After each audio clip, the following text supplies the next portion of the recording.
बिस्मिल्लाहिर्रहमानिर्रहीम। आज हम जिक्र करेंगे आयोनाइजेशन कांस्टेंट्स फॉर एसिड्स।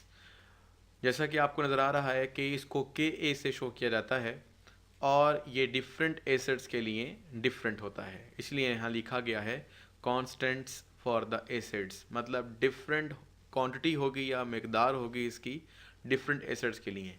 अब सवाल ये पैदा होता है कि आखिर ये है क्या। देखें, होता ये है कि मुख्तलिफ़ किस्म के एसिड्स को अगर हम डिज़ोल्व करते हैं वाटर में तो वो आयनाइज होते हैं, कोई बहुत ज़्यादा, कोई मुकम्मल तौर पर और कोई नामुकम्मल तौर पर, कोई बहुत ही कम। तो इस तरह हम ये कैसे बता सकते हैं कि कौन सा एसिड कितना स्ट्रॉन्ग है, क्योंकि एक बात बड़ी सादा सी है, वो ये कि एसिड जितनी आसानी के साथ हाइड्रोजन आयन देंगे वो उतने ही स्ट्रॉन्ग एसिड्स होंगे। अब डिफरेंट एसिड्स की ये इस्तात मुख्तलिफ है कि वो मुख्तलिफ़ किस्म के हाइड्रोजन आयन देते हैं। तो अब हम ये कैसे पता चलाएंगे कि एसिड स्ट्रॉन्ग है, वेरी स्ट्रॉन्ग है, वीक है या वेरी वीक है, बहुत ज़्यादा आयोनाइज होता है, कम आयोनाइज होता है। इन सारे सवालात के जवाब हमें बड़ी आसानी से मिल जाएंगे अगर हम उस एसिड का के ए मालूम कर लें। तो आप ये कह सकते हैं कि के ए is called the dissociation constant of the acid and it is a quantitative measure of the strength of an acid. Acid कितना स्ट्रॉन्ग है ये पता चल सकता है हमें के ए वैल्यू से। इस बात को समझने के लिए हम एक एग्जाम्पल कोट करते हैं। फॉर एग्जाम्पल, हम मानते हैं कि ये HA एक एसिड है जो कि हाइड्रोजन आयन दे सकता है वाटर में। तो अगर हाइड्रोजन आयन वाटर को मिलेंगे तो वो बनेगा H3O पॉजिटिव हाइड्रोनियम आयन। आप हाइड्रोनियम आयन को हाइड्रोजन आयन की कंसंट्रेशन भी कह सकते हैं, क्योंकि जितना ज़्यादा हाइड्रोजन आयन आएगा उतना ही हाइड्रोनियम आयन ज़्यादा बनेगा। इसके अलावा जो एसिड का दूसरा पार्ट है, फॉर एग्जांपल हम मान लें कि ये HCl है, तो A का मतलब होगा Cl नेगेटिव। तो एनी हाउ हम एक एसिड लिया, उसको वाटर में डिज़ोल्व किया, उसने जितने भी हाइड्रोजन आयन देने थे दिए और साथ साथ A नेगेटिव बना। अब ऐसा करते हैं, हम ये मान लेते हैं कि ये एसिड की जो आयनाइजेशन है ये मुकम्मल तौर पर नहीं होती और ये एक रिवर्सिबल रिएक्शन है। तो रिवर्सिबल रिएक्शन के लिए हम केसी राइट कर सकते हैं। जैसा कि हमने केसी लिखा है, पहले लिखे हैं प्रोडक्ट्स की कंसंट्रेशन का प्रोडक्ट ओवर रिएक्टेंट्स की कंसंट्रेशन का प्रोडक्ट। तो केसी ऐसे राइट किया जा सकता है। अब हम एक बात मानते हैं कि जो वाटर है वो बहुत ही कम डिसोसिएट होता है। यहाँ मान लेते हैं कि वाटर चूंकि यहाँ पर एक सॉल्वेंट है और बहुत सारी मिकदार में मौजूद है, इसलिए वो अगर थोड़ा बहुत आयोनाइज हो भी गया है तो इसका मतलब है कि उसकी मिकदार में कोई इतना फ़र्क नहीं पड़ा। मतलब millions of the million water molecule में से अगर चंद हंड्रेड्स मॉलिक्यूल डिज़ोल्व हो भी गए हैं तो इससे फ़र्क नहीं पड़ता। It means that the concentration of water remains the same. या हम यूँ भी कह सकते हैं कि जो कंसंट्रेशन ऑफ वाटर है वो हमारे पास कांस्टेंट रहेगी। तो अगर हमारे पास एक कांस्टेंट है केसी और दूसरा कांस्टेंट है वाटर, तो हम दोनों कांस्टेंट्स को इक्वल साइन के एक तरफ लेकर आ सकते हैं, बिल्कुल इस तरीके से। अब केसी जो कि कांस्टेंट है और वाटर भी एक कांस्टेंट क्वांटिटी है, अगर दोनों को मल्टीप्लाई कर दिया जाए, मतलब constant multiply by constant is equal to new constant.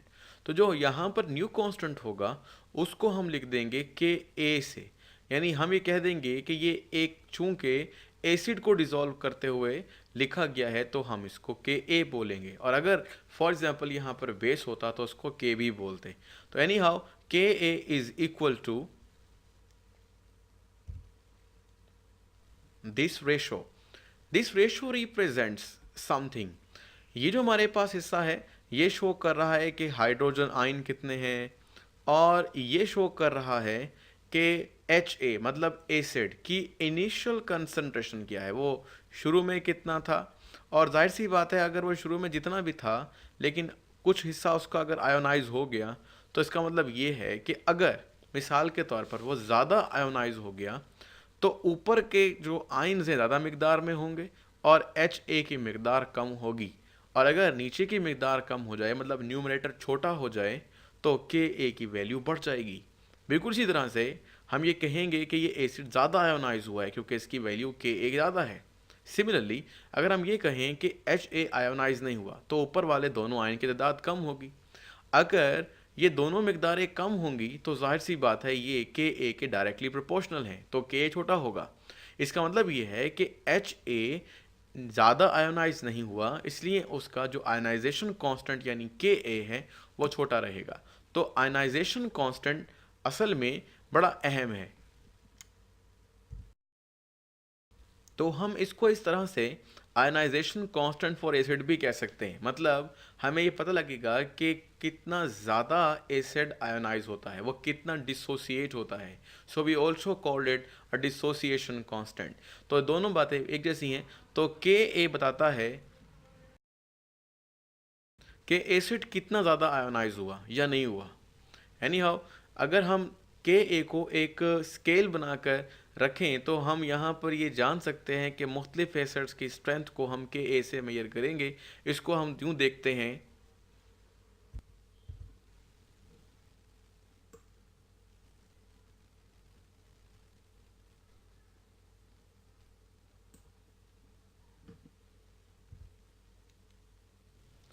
कि अगर के ए की वैल्यू कम निकलती है 10⁻³ से, तो हम ये मान लेते हैं कि एसिड इज़ वीक, कि एसिड वीक है और वो ज़्यादा डिसोसिएट नहीं हो रहा। ये ऐसी बात है जैसे मैंने पहले कहा आपको कि 10⁻³ एक कम वैल्यू है, तो के ए की वैल्यू अगर कम है तो इसका मतलब ये हुआ कि जो आइंस हैं ये कम बन रहे हैं,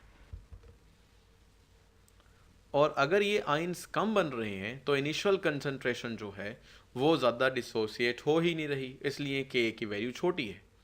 अब इसी तरह से हम दोबारा से आगे बात सोचते हैं कि अगर के ए वैल्यू इज़ 1 to 10⁻³ तो हम कहेंगे कि एसिड इज़ मॉडरेटली स्ट्रॉन्ग, ना बहुत ज़्यादा स्ट्रॉन्ग है और ना ही बहुत ज़्यादा वीक है। और इसी तरीके से अगर इसकी वैल्यू 1 से अबव निकल आती है तो हम कहेंगे एसिड इज स्ट्रॉन्ग। तो इस तरह से हमें एक पैरामीटर मिल गया एसिड की स्ट्रेंथ के लिए, और वो के ए है कि हम ये मालूम कर सकते हैं कि कौन से एसिड वीक हैं, कौन से मॉडरेटली वीक और स्ट्रॉन्ग हैं, और कौन से हमारे पास ज़्यादा स्ट्रॉन्ग एसिड्स होते हैं। इसी पैरामीटर को समझते हुए अगर हम चंद एक एसिड की एग्जांपल्स देखें तो हमें उनके के ए से कुछ यूँ मालूम होता है।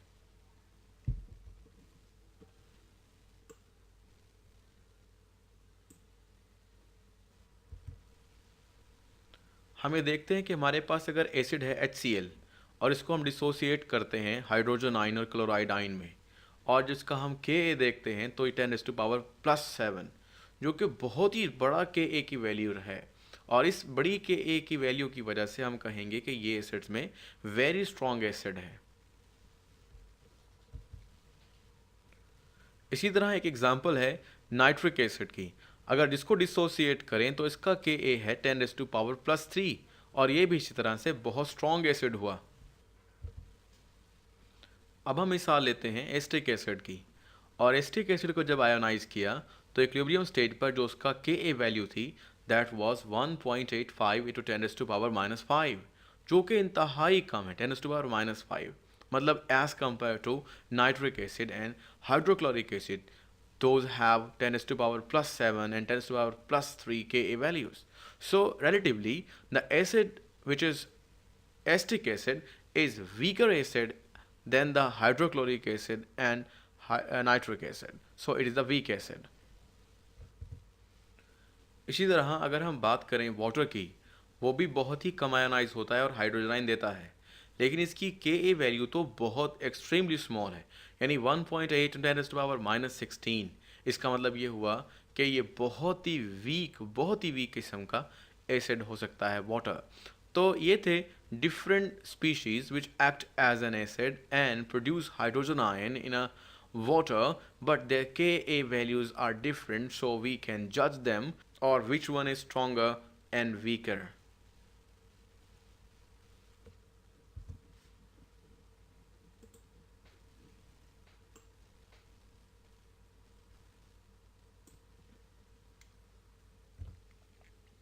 अगर हम एक बार फिर देखें इस वाली इक्वेशन को, that represents the ionization constant for the acid, it is Ka, and now we can measure Ka value from this equation, but as well as we can also find out the concentration of hydrogen ion. एक बात और ही बड़ी अहम है यहाँ पर, वो ये है कि फॉर एग्जांपल हमें अगर pH मालूम है या हमें मालूम है, देखें pH अगर मालूम है तो भी ठीक है, अगर pH मालूम नहीं है, हाइड्रोजन आयन की कंसंट्रेशन ही मालूम है, तो हम यहाँ पुट कर कर और Ka मालूम कर सकते हैं अगर हमें इनिशियल कंसंट्रेशन भी मालूम हो। इसी तरह से अगर हमें Ka मालूम है और इनिशियल कंसंट्रेशन मालूम है, तो हम बड़ी आसानी के साथ ये बता सकते हैं कि वो एसिड कितने हाइड्रोजन आयन प्रोड्यूस करेगा, या अगर हाइड्रोजन आयन प्रोड्यूस करेगा तो हमें जैसे मालूम है कि pH is equal to minus log of hydrogen ion concentration, तो हम उस एसिड की pH भी फाइंड आउट कर सकते हैं। तो यहाँ पर इस बात के बताने का मकसद ये हुआ कि अगर pH मालूम है तो हाइड्रोजन आयन मालूम किए जा सकते हैं, और हाइड्रोजन आयन से हम मालूम कर सकते हैं Ka, और इनिशियल कंसंट्रेशन हमें मालूम हो। इसी तरह से हम रिवर्स भी कर सकते हैं कि अगर हमें बाकी चीज़ें मालूम हैं और हमें pH मालूम नहीं है, तो हम हाइड्रोजन आयन कंसंट्रेशन यहाँ से फाइंड आउट करने के बाद भी pH मालूम कर सकते हैं। तो ये डिफरेंट किस्म के पैरामीटर्स को डिस्क्राइब करती है ये इक्वेशन, और इससे हम Ka मालूम कर सकते हैं, हाइड्रोजन आयन कंसंट्रेशन मालूम कर सकते हैं, pH मालूम कर सकते हैं, और इनिशियल कंसंट्रेशन भी मालूम कर सकते हैं अगर हमें बाकी चीज़ें मालूम हो तो इस इक्वेशन में। इसी तरह से हमारे पास एक और फार्मूला है, that is called percentage of ionization of acid. मतलब हम परसेंटेज ही फाइंड आउट कर सकते हैं कि एक एसिड कितना ज़्यादा आयनाइज हुआ है। इस वाले एक्सप्रेशन को देखते हैं।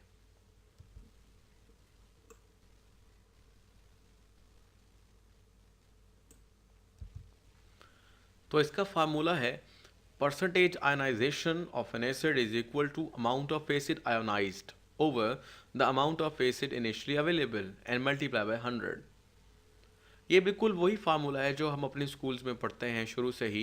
जैसे अगर हमने अपनी जो मार्क्स लिए हैं उसकी परसेंटेज मालूम करनी है, तो हम परसेंटेज कैसे मालूम करते थे, वो इस तरह से ऊपर लिखते थे obtained marks over total marks multiply by 100।